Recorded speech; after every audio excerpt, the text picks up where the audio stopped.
নমস্কার বন্ধুরা, সবার প্রথমে জয় হিন্দ আর ভারতীয় সেনাকে ধন্যবাদ। তো আজকে আমরা বলবো সকাল থেকে বাচ্চারা কী কী করে। তো সকালে এখানে বসে থাকার পরে টোটোর তলায় ঢুকে পড়ে, তারপরে দুপুরে এদিক ওদিক একটু ঘুরে এসে এখানে বসে থাকে, বসে আমার ওয়েট করে। তা একটা কাকা আছে, তাদের বাড়িতে একটু খেয়ে এসে এখানে বসে থাকে। তারপর আমি দুপুরে যখন বেরোই তখন ওরা একটু খাবার আশায় বসে থাকে। তারপর ওদেরকে দুপুরে খেতে দেওয়া হয়, যে যেরকম পারে খায়। আর একটা খুব বাজে খবর হচ্ছে, ওদের যে বাবা ছিল লালু মস্তান, তার মাথায় একটু ঘা মতো হয়েছে। আমি তার জন্য ওষুধ আর ডাক্তারের ব্যবস্থা করলাম, কিন্তু তারপর থেকে ওকে 3 দিন হলো আর খুঁজে পাচ্ছি না। ওর সঙ্গে সঙ্গে 2 দিন পর ঢং করাটাকেও আর দেখতে পাচ্ছি না। জানি না কোথায় গেল, জানি না কী হবে। বেশি দিন যদি মিসিং থাকে তাহলে শঙ্করার ছেলেকেই রাজা ঘোষিত করে দেবো।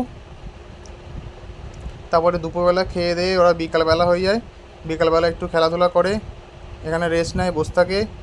বিকাল থেকে রাত্রির অবধি এরকম বসে থেকে ঘুমিয়ে কাটিয়ে দেয়।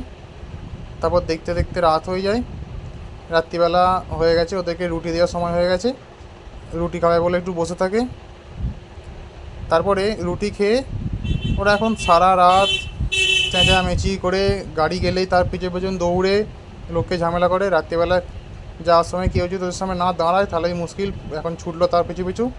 তো এইভাবে ওদের সারাদিন কেটে যায়, এখানে বসে সেখানে বসে। তো এভাবেই তোমরা আমাদের পাশে থেকো। ধন্যবাদ।